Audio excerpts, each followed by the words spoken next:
கர்த்தர் நல்லவர். ஹல்லேலூயா. வெள்ளிக்கிழமை காலையில் ஜெபம் பண்ணிட்டு வேதத்தை வாசிக்கும்போது எடுத்த உடனே அந்த பகுதி டெய்லி நான் வாசிக்கிற பகுதி அதை ஆரம்பித்த உடனே ஆண்டவர் இருதயத்தில் ஒரு வார்த்தை பேசினார். அதை தான் இன்னைக்கு நம்ம பார்க்க போகிறோம். எல்லாரும் எடுத்துங்க, லூக்கா 12ஆம் அதிகாரம் எடுத்துங்க. லூக்கா 12ஆம் அதிகாரம் 7ஆம் வசனம். யாராவது வாசிங்க. 12:7. உங்கள் தலையில் உள்ள மயிரெல்லாம் எண்ணப்பட்டிருக்கிறது, ஆகையால் பயப்படாதிருங்கள். அநேகம் அடைக்கலான் குருவிகளை பார்க்கிலும் நீங்கள் விசேஷித்தவர்களாய் இருக்கிறீர்கள்.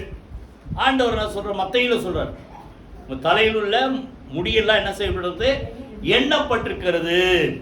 அப்போ நம்ம தலையில ஒரு முடி கூட தேவன் அறியாம இந்த நல்ல பாட்டு பாடுவோம்ல, என்னை மறவா இயேசுநாதால அதில் ஒரு வார்த்தை புரியுதா? என் தலை முடியையும் எண்ணி நீரே, நல்ல ஒரு பாட்டு.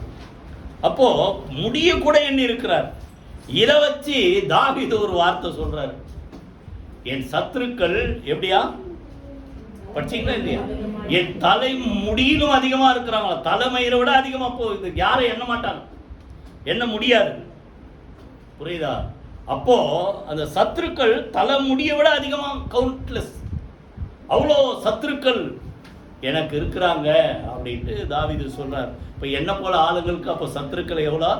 ரொம்ப கம்மி. முடியும் கம்மி, சத்துருக்கள். சரி, அது விட்டுற. உங்கள் தலையில் உள்ள சொல்லுங்க மயிரெல்லாம் என்ன பண்ணுங்க. இதுக்கு ஆண்டவர் ஏன் சொல்றாருன்னா, இது கூட அவருக்கு தெரியாம நடக்காது. அப்படி இருக்கும்போது நீங்க பயப்படாதீங்க. மத்தேயுல என்ன சொல்றாரு? சரீரத்தை மாத்திரம் கொள்ளுகிறவர்களா இருக்கிறவர்களுக்கு நீங்க என்ன செய்யாதீங்க, பயப்படாதீங்க. சரீரத்தையும் ஆத்துமாவையும் அழிக்க வல்லவன்ல அவருக்கு தேவனுக்கு மாத்திரம் பயப்படுங்கன்ற. அதனால நீங்க பயப்படாதீங்க. தேவனுக்கு ஒருத்தர் தான் நம்ம பயப்படணும், வேற யாருக்கும் என்ன செய்யக்கூடாது. ஏசாயால ஒரு வார்த்தை எனக்கு ரொம்ப பிடித்த ஒரு வார்த்தை. என்ன சொல்றது தெரியுமா? புல்லு கொப்பா இருக்கிற மனுஷன். அப்படிதானே? மனுஷன் எப்படி இருக்கிறான்? புல்லுக்கு இன்னைக்கு முளைச்சி நாளைக்கு காஞ்சி போற ஒரு புல்லு. அப்படிப்பட்ட மனுஷனுக்கு நீ பயந்து என்ன மறக்கிறியே அப்படின்றார். புரியுதா? அப்போ மனிதர்களை என்ன செய்யாதீங்க, பயப்படாதீங்க. அநேகம் அடைக்கலான் குருவிகளை பார்க்கிலும் நீங்கள் சொல்லுங்க விசேஷித்தவர்கள். கைகளை வைத்து கர்த்தருக்கு ஸ்தோத்திரம் பண்ணுவோம். போதியா ஆண்டவர் நான் சொல்றேன், நம்மள அடைக்கலான் குருவிகளை பார்க்க நம்ம விசேஷமானவங்க. அந்த அடைக்கலான் குருவியினுடைய தகுதி என்ன? 2 காசுக்கு 6ஆம் வசனத்துல என்ன சொல்றாரு? 2 காசுக்கு 5 அடைக்கலான் குருவிகளை விற்கிறார்கள் அல்லவா? மத்தையில சொல்லும் போது 1 காசுக்கு 2 அடைக்கலான் குருவி. அப்போ 1 காசுக்கு 2 அடைக்கலான் குருவினா 2 காசுக்கு எத்தனை வரணும்? 4 வரணும். கரெக்டா கணக்கு போடுறீங்க.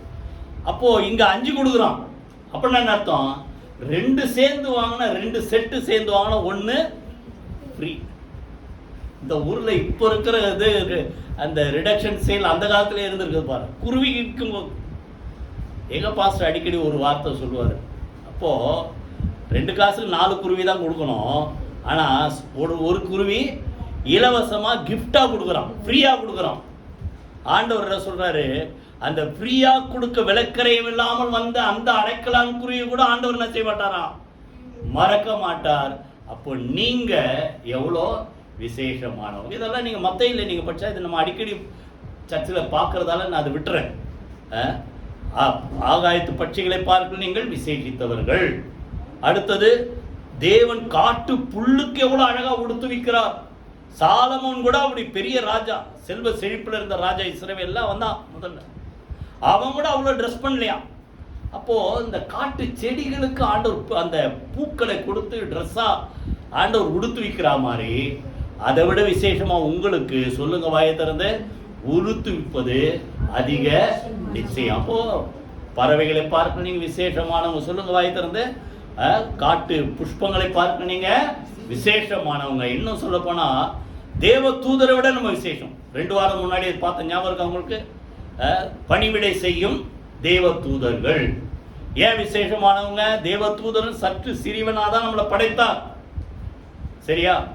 ஆனா அந்த தேவ தூதர்கள் தேவ ஜனங்கள், ரட்சிக்கப்பட்ட தேவ ஜனங்களுக்கு எப்படிப்பட்டவங்களா இருக்கிறாங்களா?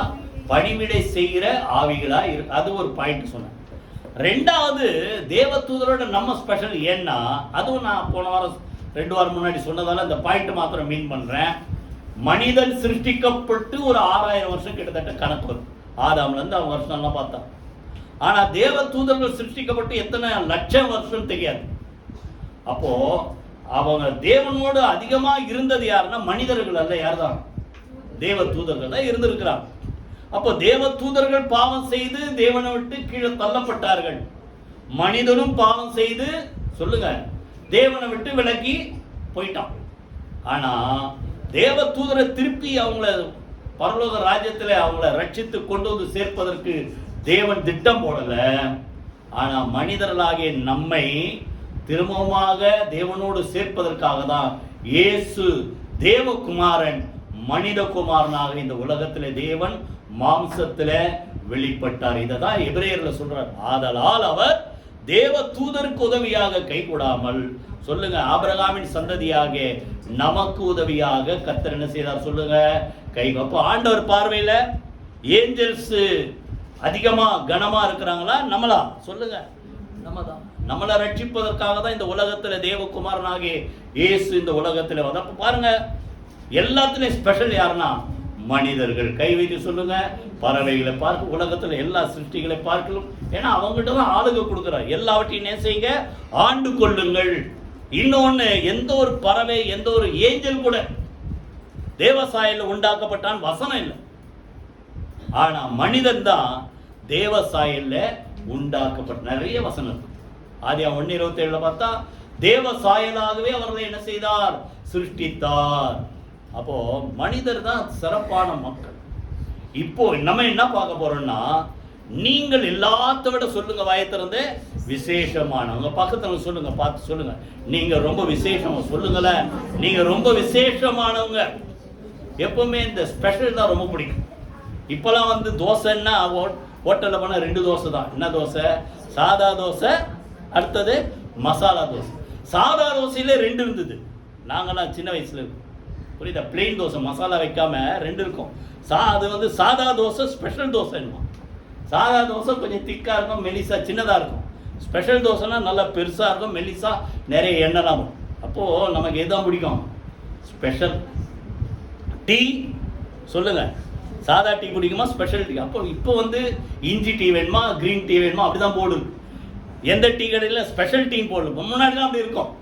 சாதா டீ, ஸ்பெஷல் டீ, நமக்கு எல்லாருமே ஸ்பெஷல் தான். இப்போ ஆண்டவர் பார்வையில் இந்த உலகத்துல எவ்வளோ மக்கள் இருந்தாலும் அந்த மக்கள் ஜனங்கள் தான் ஸ்பெஷல். அதுலேயும் இன்னும் விசேஷமா சொல்லுங்க, நம்ம தான் தேவனுக்கு ரொம்ப விசேஷமானவங்க. சொல்லுங்க வாயை திறந்து, நம்ம தான் தேவனுக்கு சொல்லுங்க விசேஷமானவங்க. ஒரு 3 காரியம் நம்ம இன்னைக்கு பார்க்க போறோம். எதனால நம்ம தேவனுக்கு விசேஷமானவங்க? முதல்ல என்னெல்லாம் கவனிங்க. யாத்ராகமம் 8ஆம் அதிகாரம் 22. யாரோ ஒருத்தர் வாசிங்க. யாத்ராகமம் 8ஆம் அதிகாரம் 22. ரொம்ப சுருக்கமா பார்த்து முடிப்போம். யூத் மீட்டிங் தொடர்ந்து இருக்கும். 8:22 வாசிங்க. பூமியின் நடுவில் நானே கர்த்தர் என்று ஜனங்கள் எல்லாரும் அறிந்து கொள்ளும்படியாக என் ஜனங்கள் இருக்கிற கோசேன் நாட்டிலே அந்நாளிலே வண்டுகள் வராதபடிக்கு அந்த நாட்டை விசேஷப்படுத்துவேன். கைகளை வைத்து கர்த்தரை ஸ்தோத்திரம் பண்ணுங்க.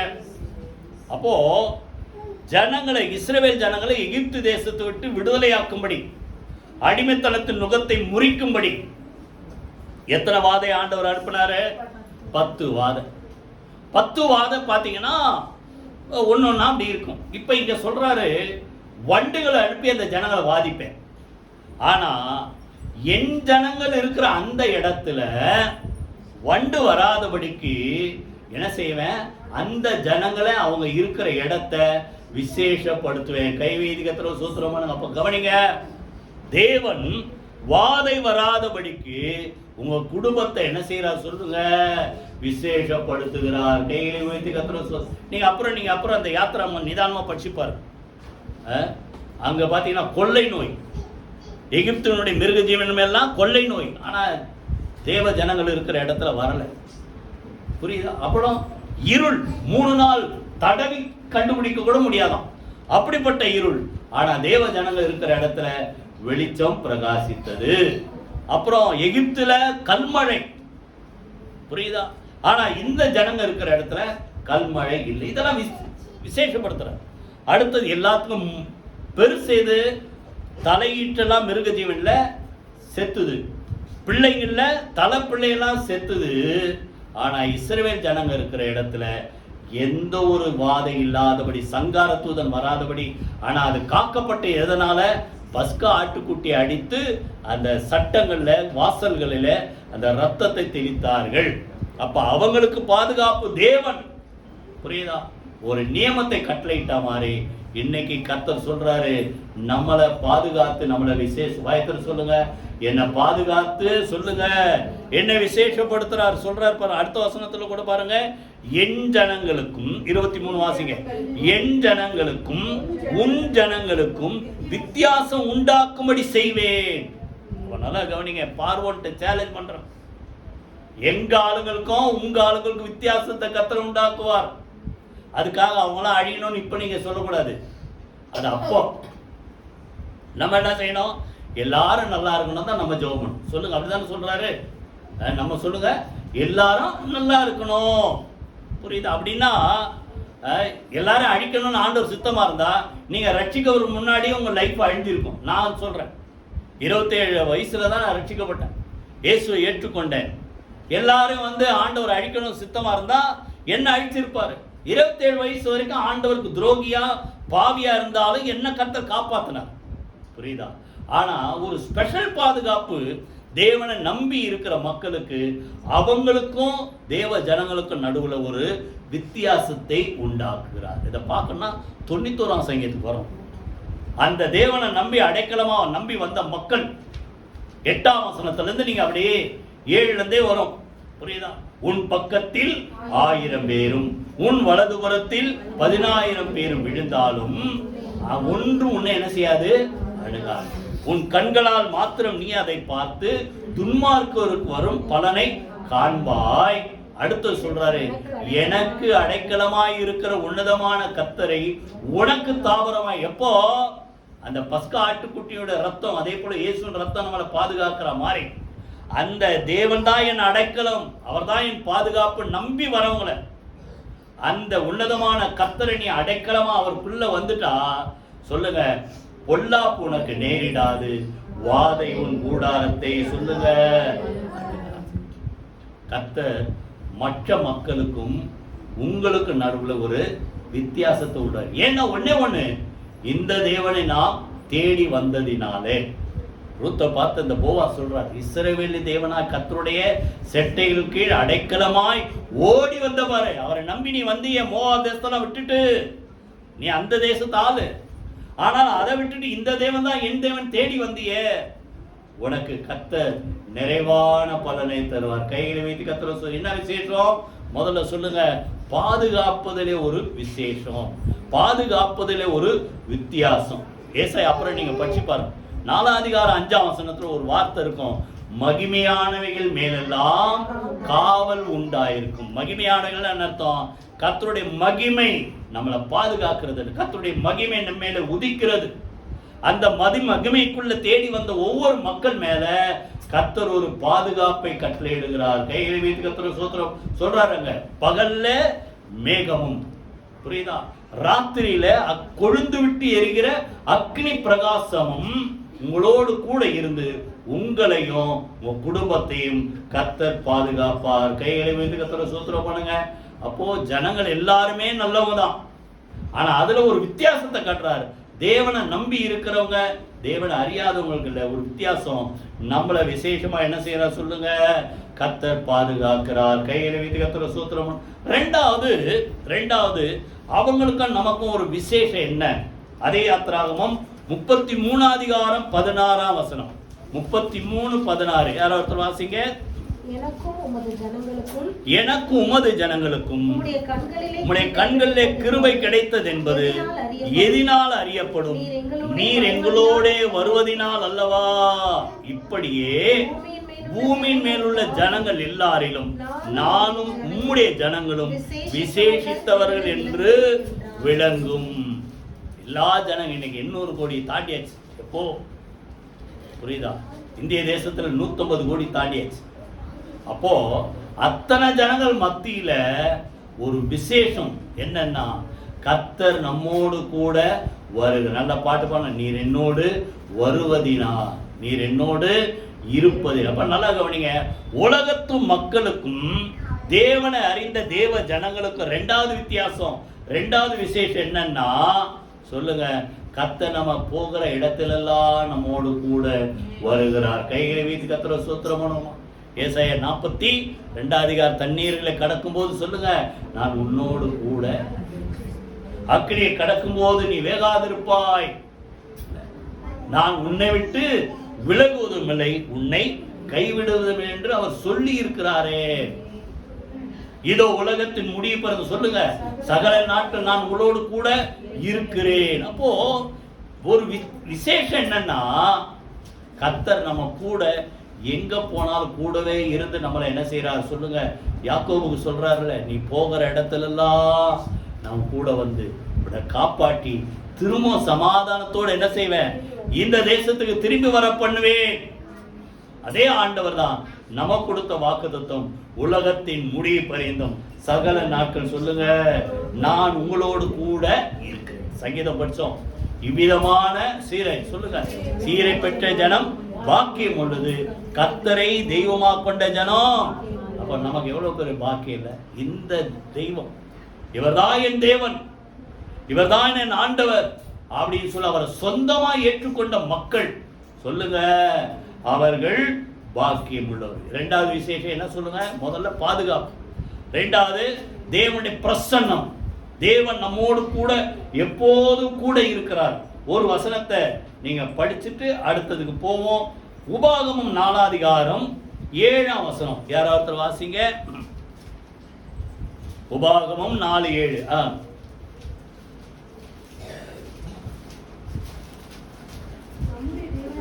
நம்முடைய தேவனாகிய கர்த்தரை நாம் தொழுது கொள்ளுகிற போதெல்லாம் அவர் நமக்கு சமீபமான பக்கத்துல இருக்கிற மாதிரி சொல்லுங்க. வாயத்திலிருந்து கர்த்தர் சொல்லுங்க, என் பக்கத்துல இருக்கிற தேவன் நமக்கு கிட்ட இருக்கிற மாதிரி, சமீபமா இருக்கிற மாதிரி. தேவனை இவ்வளோ கிட்ட பெற்றிருக்கிற வேற பெரிய ஜாதி எது? என்ன ஒரு சேலஞ்ச் பார்த்தீங்கன்னா, இதெல்லாம் படிங்க, படிச்சு நீங்க மைண்ட்ல வச்சுக்கணும். ஆண்டவரேன்னு சொல்லும் போது என் கூட பக்கத்துல வந்து கர்த்தர் நிற்கிறார். இவ்வளோ பக்கத்துல அருகாமையில தன் தேவனை கொண்டிருக்கிற வேற பெரிய ஜாதி எதுவுமே இல்லை. அப்போ அவரை நோக்கி கூப்பிட்டா என் பக்கத்துல ஆண்டவர் சொல்லுங்க வருகிறார். இவ்வளோ கிட்ட இல்ல, இயேசுவேன்னு சொல்லி கூப்பிட்டா கூட வந்து இதோ நான் இருக்கிறேன். இன்னொரு ஏசாயால சொல்றார், அவர்கள் பேசும்போதே கேட்பேன், கூப்பிடுவதற்கு முன்பாகவே என்ன செய்வேன் சொல்லுங்க, நான் பதில் கொடுப்பேன். இவ்வளோ கிட்ட தன்னுடைய தெய்வத்தை சமீபமாய் கொண்டிருக்கிற ஜனம் வேற யாரு சொல்லுங்க? கூப்பிட்டா வராரா? உங்களை தான் பார்த்து கேட்கிறேன். கூப்பிட்டா கூட இருக்கிறேன்னு சொல்றாரா? இங்க கவனி சொல்றேங்க. கூப்பிட்டா சொல்லுங்க கூட இருக்கிறாரா? என்னை நோக்கி சொல்லுங்க, கூப்பிடு, அப்பொழுது நான் உனக்கு உத்தரவு கொடுத்து நீ அறியாததும் உனக்கு எட்டாததுமான பெரிய காரியங்களை நான் அறிவிப்பேன். கர்த்தரை கூப்பிடும் போது பக்கத்துல வந்து நிக்கிற மாதிரி இதோ நான் இருக்கிறேன். இவ்வளோ கிட்ட தன்னுடைய தெய்வத்தை சொந்தமா கொண்டு இருக்கிற ஜனம் வேற யாருமே இல்லை. கைகளை வைத்துக்கிறது முதல்ல சொல்லுங்க, என்ன விசேஷம்? பாதுகாப்பு. ரெண்டாவது விசேஷம், கூப்பிடும் போது பக்கத்துல வந்து நிற்கிறார். ஏன்? ஒவ்வொரு நாளும் இமைப்பொழுது நம்மளை விட்டு விலகாதபடி நம்மோடு கூட இருந்து நம்மை நடத்துகிறவர். ஏன் தெரியுமா? நல்லா கவனிங்க. ஒரு 2 வசனம் வாசிங்க. லேவியராகமம் 20 எடுத்துங்க. லேவியராகமம் 20:23. நான் உங்களுக்கு முன்பாக துரத்தி விடுகிற ஜனத்தினுடைய வழிபாடுகளில் நடவாதிருங்கள், அவர்கள் இப்படிப்பட்ட காரியங்கள் எல்லாம் செய்தபடியால் நான் அவர்களை அரோசித்தேன். வித்தியாசம் ஏன் அவங்க கூப்பிடும் போதெல்லாம் பக்கத்துல வரமாட்டாரு? அவங்க தேவனுக்கு பிரியமில்லாத காரியத்தை செய்ததால ஆலோசித்தார்னா வெறுக்கிறார். அப்ப நீங்க கர்த்தருக்கு பயந்தவர் வழியில நடந்தா உங்க கூடவே கர்த்தர் இருக்கிறார். கையில வைத்து கர்த்தர் சொல்றோம். அடுத்தது சொல்றாரு 24ல, நீங்கள் அவர்கள் தேசத்தை சுதந்திரிப்பீர்கள் என்று உங்களுடைய சொன்னேன். பாலும் தேனும் ஓடுகிற அந்த தேசத்தை உங்களுக்கு சுதந்திரமா கொடுப்பேன். உங்களை மற்ற ஜனங்களை விட்டு பிரித்தெடுத்த உங்கள் தேவனாகிய கர்த்தர் நானே. 26ல, நான் பரிசுத்தரா இருக்கிறபடினால் நீங்களும் என்னுடைய பரிசுத்தராய் இருப்பீர்களாக. நீங்கள் என்னுடையவர்களாய் இருக்கும்படி உங்களை மற்ற ஜனங்களை விட்டு பிரித்து எடுத்து. அப்ப நல்லா கவனிங்க, ஏன் நம்ம கூட பக்கத்துல இருக்கிறாரு? அவங்க வழியில நீங்க நடக்கிற, நீங்களும் அவங்க வழியில் நடந்தா கூப்பிட்டா இருப்பாரா தெரியாது. அவர் சொன்ன வார்த்தைப்படி சொல்ற, நீங்க அவர் வழியில நடந்து அவருக்கு பிரியமா. ஆண்டவர் அதான சொல்றாரு, யோவான் 8ஆம் அதிகாரத்துல சொல்லுங்க, கர்த்தர் தேவனு பிதாவுக்கு பிரியமானவைகளை சொல்லுங்க நான் எப்பொழுதும் செய்கிறபடியால் அவரை என்ன செய்யல, தனியே இருக்க விடவில்லை. புரியுதா? அப்ப அவருக்கு பிரியமானதை செய்யுங்க. கூப்பிடும் போது கர்த்தர் உங்க பக்கத்துல வந்து நிற்பார். முதல்ல பாதுகாப்பதிலே ஒரு விசேஷம். ரெண்டாவது சொல்லுங்க, கூப்பிடும் போதே பக்கத்துல வந்து நிக்கிற ஒரு தேவன், அவருடைய பிரசன்னம் நம்மோடு கூட இருந்து நம்மளை விசேஷப்படுத்தும். மூணாவது என்ன விசேஷம்னா, தானியேல் 5ஆம் அதிகாரம் 12ஆம் வசனம். யார் ஒருத்தர் வாசிங்க. தானியேல் 5:12. ராஜாவினால் பெல்தெசாத்சார் என்னும் பெயரிடப்பட்ட அந்த தானியேலுக்குள் சொப்பனங்களை வியர்த்தி பண்ணுகிறதும் புதை பொருள்களை வெளிப்படுத்துகிறதும் கருகலானவைகளை தெளிவிக்கிறதுமான அறிவும் புத்தியும் விசேஷித்த ஆவி உண்டென்று காணப்பட்டது. நல்லா கவனிங்க, உலகத்து மக்களுக்கு அறிவும் இருக்கும், படிக்க படிக்க அறிவு வரும், அனுபவிக்க அனுபவம், அந்த எக்ஸ்பீரியன்ஸ் கூட கூட அறிவு வரும். அடுத்தது சொல்லுங்க, புத்தி. இப்போ சொல்றாரு எல்லாத்துக்கும் மேல என்ன ஆவியா சொல்லுங்க, விசேஷ வாயத்தர சொல்லுங்கள, விசேஷித்த ஆவி. அப்போ உலகத்து மனிதர்களுக்குள்ள இருக்கிறத விட, அப்படிதானே, உலகத்தில் இருப்பவனிலும் சொல்லுங்க உங்களில் இருப்பவர் பெரியவர். நமக்குள்ள ஆவியாய் தேவன் என்ன செய்யறார் சொல்லுங்க, வாசம் பண்ணுகிறார். அந்த ஆவியானவர் சொல்லுங்க நம்மளை என்ன பண்றாரா சொல்லுங்க, விசேஷப்படுத்துகிறார். கையில வீட்டுக்கு கத்துற சூத்திரமான அந்த தேவ ஆவியானவர். அந்த காலத்துல நம்ம பைபிள் படிச்சிருக்கீங்க, பெரிய பெரிய தீர்க்கதரிசிகள் சாமுவேல், ஏசாயா, எரேமியா, இப்படி மோசே, இப்படி மற்ற ஸ்பெஷலா செலக்ட் பண்ணி அவங்க மூலமா ஆண்டவர் இறங்கி பேசினார். ஆனா புதிய ஏற்பாடுல யாவர் மேலும் அக்கினிமயமான நாவுகள் போல பிரிந்திருக்கும் நாவுகள் அங்க கூடியிருந்த எல்லார் மேலும் வந்து இறங்குச்சு. எல்லாரும் என்ன செய்தார்கள், தேவனுடைய ஆவியினால் நிரப்பப்பட்டு அந்நிய பாஷைகளை பேசி கர்த்தரை துதி. அப்போ அன்னைக்கு செலக்டிவா ஒரு சில மக்கள் இருந்தாங்க. ஆனா இன்னைக்கு உங்க எல்லார் மேலும் ஆண்டவர் என்ன செய்யறார், ஆவியானவர் உங்களுக்குள்ள இருக்கிறார். விசேஷித்த ஆவி அது. அந்த விசேஷித்த ஆவி இருக்கிறதால நம்ம எப்படிப்பட்டவங்களா இருப்போமா. இன்னொன்னு 14ஆம் வசனம் வாசிங்க. 14ஆம் வசனம் 5:14. தானியேல், உனக்குள்ளே தேவர்களின் ஆவி உண்டென்றும் வெளிச்சமும் புத்தியும் விசேஷித்த ஞானமும் உன்னிடத்தில் காணப்பட்டது என்றும் உன்னை குறித்து நான் இந்த நேபுகாத்நேச்சாருடைய பிள்ளை சொல்றான். உனக்குள்ள என்ன ஆவி இருக்குதா சொல்லுங்க, விசேஷித்த தேவனுடைய ஆவி இருக்குது. அதனால உனக்கு என்ன வந்திருக்கு சொல்லுங்க, விசேஷித்த ஞானம். சொல்லுங்க வாயை திறந்து, தேவ பிள்ளைங்க சொல்லுங்க, விசேஷித்த சொல்லுங்க, விசேஷித்த ஞானம். அறிவு வந்து நான் ஏற்கனவே சொன்னது படிப்பு, புரியுதா? ஆனா அறிவுக்கு மேல ஞானம். ஞானம் என்ன சொல்லுங்க, தேவன் உள்ள இருந்து நமக்கு கொடுக்கறதா ஞானம். ஏன்னா கொரிந்தியர்ல என்ன சொல்றார் சொல்லுங்க, அவரே சொல்லுங்க தேவனால் நமக்கு ஞானமும் சொல்லுங்க பரிசுத்தமும் மீட்பும் நீதியுமானார். அப்போ உள்ள அவர் இருந்தா ஞானம் தன்னால வரும். அவர் தான் புத்தி. புத்தி உள்ளவனுக்கு படிச்சிருக்கீங்களா, புத்தி உள்ளவனுக்கு. அப்ப ஞானம் புத்தி அவர் உள்ள இருந்தா அறிவு என்ன வரும் சொல்லுங்க, லேசா வரும். ஜெபம் பண்ணும்போது பிள்ளைங்களுக்கு அப்படிதான் நான் ஜெபம், புத்தி உள்ளவனுக்கு அறிவு, படிக்கிறதுக்கு ஞானம் ஆண்டவர் கொடுக்கிறார். ஒரு அப்படிப்பட்ட ஞானம் சொல்லுங்க, விசேஷித்த சொல்லுங்க. உலகத்து ஞானம் அல்ல, உலகத்து ஞானம் அல்ல. எப்படிப்பட்ட ஞானம்? விசேஷித்த ஞானம். இது நம்மளை விசேஷப்படும். அங்கே யோசேப்பு குறித்து நீங்கள் பைபிள் சொல்ல படிச்சீங்கன்னா வந்திருக்கும். புரியுதா? அவன் ஒரு ஐடியா சொல்றார். ஒரு ஞானமுள்ள ஒரு மனுஷன் நீங்கள் செலக்ட் பண்ணி அவனை அந்த தேசத்துக்கு அதிகாரியாக வச்சிங்கன்னா அவன் வர வேண்டிய 7 வருஷம் நல்லா விளையும் போது எல்லாம் சேர்த்து வச்சு பஞ்ச காலத்தில் அவங்களுக்கு டிஸ்ட்ரிபியூட் பண்ணுறதுக்கு ஒரு ஐடியா கொடுப்பான். அப்படின்னு உன்னை போல ஞானமுள்ள மக்கள் வேற யாரும் இல்லைன்ட்டு அந்த யோசேப்பையே கர்த்தர் என்ன செய்தார்? இந்த ராஜாவுக்கு அடுத்த ஸ்தானத்துல கர்த்தர் உயர்த்தினார். கைகளை வைத்து கர்த்தர் சூத்திரம் பண்ணுவோமா? அப்ப நல்லா கவனிங்க, நமக்குள்ள இருக்கிறவர் எப்படிப்பட்ட ஆவியை சொல்லுங்க. உலகத்துல எவ்வளவு ஆவி இருக்கு?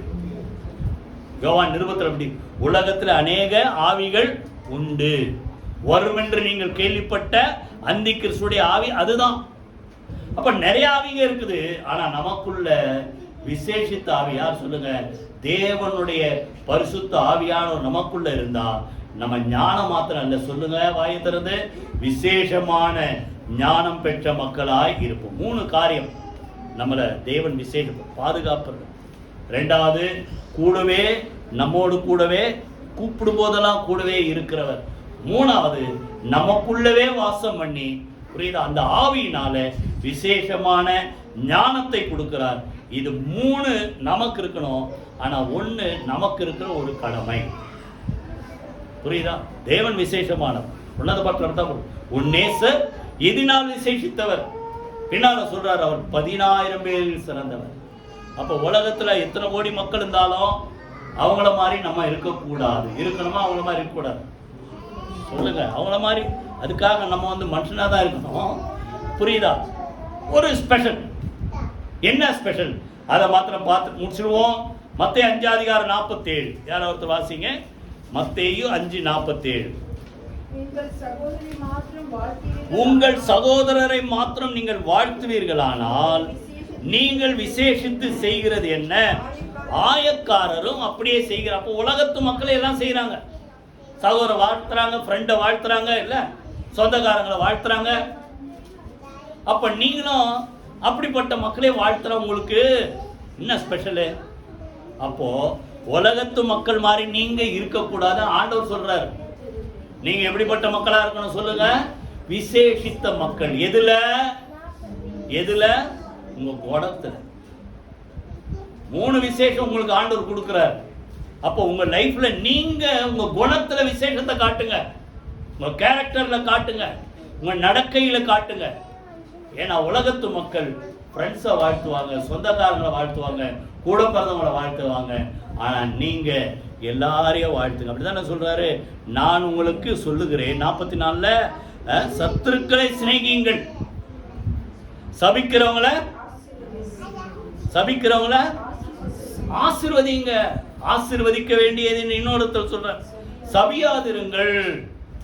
அப்போ ஸ்பெஷல் நீங்க குணத்துல இருக்கணும். என்ன? உங்களை சபிக்கிறவங்கள நீங்க என்ன செய்யணும்? செய்றீங்களா? நெஞ்ச தொட்டு சொல்லுங்க. என்ன போய் சபிச்சா அவன் நல்லா இருப்பானா சொல்லாதீங்க. நீங்க ஆசீர்வாதமா இருக்கணும்னா ஆசீர்வதிக்க வேண்டியது என்று சபியாதிருங்கள். அவங்களை ஆசீர்வதிங்க. பகைக்கிறவர்களுக்கு நன்மை செய்யுங்க. நல்லவனுக்கு நல்லவன், கெட்டவனுக்கு கெட்டவன். அது உலக பழமொழி, நமக்கு இல்ல. சொல்லுங்க, தேவன் நல்லவனுக்கும் நல்லவன் தான். சொல்லுங்க, கெட்டவனுக்கும் அவர் நல்லவர் தான். கரெக்ட் தானே? பின்னால சொல்றாரு பாருங்க, அவர் எப்படிப்பட்டவரா? தீயோர் மேலும் நல்லோர் மேலும் சூரிய வெளிச்சம். அடுத்தது தீயோருக்கும் நல்லோருக்கும் என்ன செய்யற? மழை. இன்னொரு லூக்கால 6:35 அப்புறம் படிச்சு பாருங்க. ஆண்டவர் எப்படிப்பட்டவரா? நன்றி அறியாதவர்களுக்கும் துரோகிகளுக்கும் நன்மை செய்கிறவர். நம்மள சொன்ன திருப்பி சொல்றேன். ஆண்டவர் அறிவதற்கு முன்பாக நீங்க எத்தனை வயசுல ரட்சிக்கப்பட்டீங்க தெரியல. ஆண்டவருக்கு விரோதமா தான் வாழ்ந்தோம். அவர் மாத்திரம் நல்லவரா இல்லைன்னா நன்றி அறியாத மக்கள் நம்ம அத்தனை வருஷம் உயிரோடு இருந்திருப்போமா? எத்தனை பேர் புரியுதா? அப்போ அவருடைய குணம் நமக்கு வரணும். அதான் விசேஷம். நன்றி அறியாதவருக்கு, துரோகிகளுக்கு அவர் நன்மை செய்யற மாதிரி நீங்க என்ன செய்யுங்க, கைமாறு கருதாமல் நன்மை செய்யுங்க. அப்படி செஞ்சாதான் நீங்கள் யார் சொல்லுங்க, விசேஷித்தவங்க. அப்பதான் சொல்லுவாங்க, பரலோகத்தில் இருக்க உங்கள் பிதா பூரண சற்குணராய் இருக்கிறது போல சொல்லுங்க, நீங்களும் பூரண சற்குணராய். அந்த குணத்துல என்ன குணம் சொல்லுங்க, நற்குணம் சற்குணம். பேர் நிறைய பேர் வச்சு சொல்லுங்க, நற்குணம். வாயை திறக்க மாட்டீங்க இதுக்கெல்லாம். நற்குணம் சற்குணம், புரியுதா? அப்ப நல்ல குணம் அதுதான் உலகத்து மக்களை விட்டு நம்ம ஸ்பெஷல் ஆனவன்ட்டு அவங்க கண்ணுக்கு தெரியும். அவனை மாதிரி நம்மளும் சண்டைக்கு சண்டை, கோபத்துக்கு கோபம், எரிச்சலுக்கு எரிச்சல், இப்படிதானே. ஆனா நம்ம அப்படி இருக்கக்கூடாது. கிறிஸ்து உங்களுக்கு மன்னித்த, எபேசியர்ல சொல்றாருல, கிறிஸ்து உங்களுக்கு மன்னித்தது போல நீங்க என்ன செய்யுங்க, ஒருத்தருக்கு ஒருத்தர் மன்னிங்க. அந்த இன்னொரு அதே இதுல இன்னொரு இடத்துல தயவாயும் மன உருக்கமாய் இருந்து மன்னிங்க. இன்னைக்கு மன்னிக்கிறது பெருசு இல்ல, எப்படி மன்னிக்கணும் சொல்ல மாட்டீங்களே. தயவாயும் சொல்லுங்க, தயவா மன உருக்கமா இருந்தா எத்தனை தடவைனாலும் மன்னிப்பீங்க. இன்னொருத்த வந்து கேட்கறான், என் சகோதரன் எனக்கு விரோதமாய் குற்றம் செய்தால் அவனை எத்தனை தடவை மன்னிக்கணும்? 7 தடவை மாத்திரமான்ற. அவர் என்ன சொல்றாரு, 7 தடவை இல்ல 7 70. அப்போ அவன் நினைச்சீங்கன்னா 7 தடவை மன்னிச்சா போதும், நான் கவுண்ட் பண்ணினே இருப்பான் போல கோடு போட்டு. ஆண்டவர் என்ன சொல்றாரு, 7 70. நல்லா கவனிங்க. அந்த 7 தடவைன்றது படிச்சிருக்கீங்களா நீங்க? எத்தனை பேர் படிச்சிருக்கீங்க? அந்த வார்த்தையை வாசிங்க. 17ஆம் அதிகாரம் லூக்கா 17:4. அதை வாசி முடிச்சிருவோம். லூக்கா 17:4 வாசிங்க. நல்லா கவனிங்க. அந்த வார்த்தை கவனிச்சிங்களா? அவன் ஒரு நாள்ல 7 தடவை. ஆனா நீங்க என்ன கவுண்ட் பண்ணுவீங்க, நான் 7 தடவை மன்னிச்சிட்டேன், அவள் தான், இனிமேல் மன்னிப்பே கிடையாது போ. ஒரு நாள்ல செஞ்சதையே திருப்பி யாருமே அப்படி இருக்க மாட்டாங்க. அப்படி யாரும் அப்படி செஞ்சதை திருப்பி துரோகமோ பாவமோ கோபமோ வராது. ஆனா ஆண்டவர் என்ன சொல்றாரு, ஒரே நாள்ல 7 தடவை உனக்கு ரோமா ஏதாவது ஒண்ணு பண்ணிட்டு 7 தடவை வந்து மன்னிச்சிருந்தா நீ என்ன செய்யணுமா? வாயை திறக்க மாட்டீங்களே. இப்போ சொல்லுங்க, மன்னிப்பாயாக. அப்ப இதுதான் சொல்லுங்க நம்மளை என்ன செய்யுது, உலகத்து மனிதர்களை பார்க்கல நம்மளை என்ன செய்யுது சொல்லுங்க, விசேஷப்படுத்துது. 3 விசேஷம் ஆண்டவர் நமக்கு செய்யறார் சொல்லுங்க. பாதுகாக்கிறார், கூடவே வரார், விசேஷமான ஞானத்தை தரார். இது 3 நமக்கு நிலைத்து இருக்கணும்னா உங்க நடக்கையில, உங்க குணத்துல, உங்க பழக்க வழக்கத்துல உலகத்து மனிதர்கள் மாதிரி நீங்க இருக்காதீங்க. நீங்க சற்குணம் உள்ளவர்களாக, பூரண அப்படித்தானே போட்டது, பூரண சற்குணம் உள்ளவர்களாக அவரை போல நீங்க வாழணும். அப்பதான் நீங்க விசேஷமான. எல்லாரும் எழுந்து கர்த்தரை ஸ்தோத்திரம் பண்ணி ஜெபம் பண்ணுவோம், கர்த்தரை துதிப்போம். கர்த்தர் நல்லவர். அல்லேலூயா. எல்லாரும் கர்த்தரை துதிப்போமா? நீங்கள் விசேஷமானவர்கள். கைகளை வைத்து கர்த்தரை ஸ்தோத்திரம் பண்ணுங்க. ஆகாயத்து பறவைகளை பார்க்கிறோம், காட்டு புஷ்பங்களை பார்க்கிறோம், தேவ தூதரை பார்க்கிறோம், இன்னும் உலகத்தில் இருக்க அத்தனை கோடி மக்களை பார்க்கிறோம். தேவ ஜனங்கள் விசேஷமானவங்க. 3 காரியம். பாதுகாப்பதில் ஒரு வித்தியாசத்தை, ஒரு விசேஷத்தை உண்டாக்குறார். 2வது சொல்லுங்க, கூடவே இருந்து நம்மை வழி நடத்தி வருகிறதுல அவருடைய பிரசன்னம் நம்ம விட்டு விலகாதபடி நம்மோடு கூட இருந்து ஒரு விசேஷத்தை உண்டாக்குறார். 3வது நமக்குள்ளாய் தங்கி இருந்து அந்த விசேஷித்த ஆவியானவர் விசேஷமான ஞானத்தை நமக்கு தருகிறார். இது 3 நமக்கு நிலைத்திருக்கணும்னா மற்ற பழக்க வழக்கத்துல, குணாதிசயத்துல நம்ம விசேஷமான மக்களா இருக்கணும். கரங்களை உயர்த்தி கர்த்தரை ஸ்தோத்திரம் ஆண்டவரே.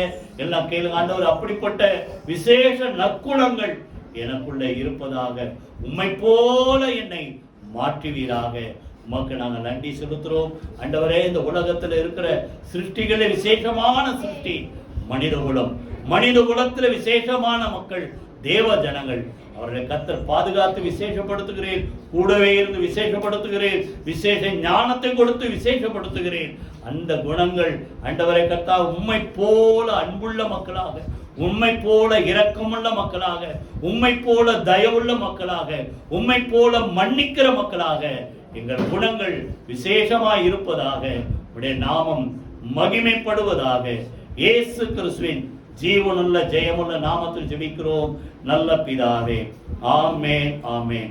நம்முடைய கர்த்தராகிய இயேசு கிறிஸ்துவின் கிருபை, பிதாவாகிய தேவனுடைய அன்பும் பரிசுத்தாவியினுடைய அந்யோன்ய ஐக்கியம் நம் அனைவரோடு சகல பரிசுத்த அனைவரோடும் ஆண்டவராகிய இயேசு கிறிஸ்து வருகப்பட்டு இருப்பதாக. ஆமென். என் ஆத்துமாவே கர்த்தரை ஸ்தோத்திரி, என் முழுமே பரிசுத்த நாமத்தை ஸ்தோத்திரி. என் ஆத்துமாவே கர்த்தரை ஸ்தோத்திரி, அவர் செய்த சகல உபகாரங்களை மறவாதே. ஆமென், ஆமென். God bless you.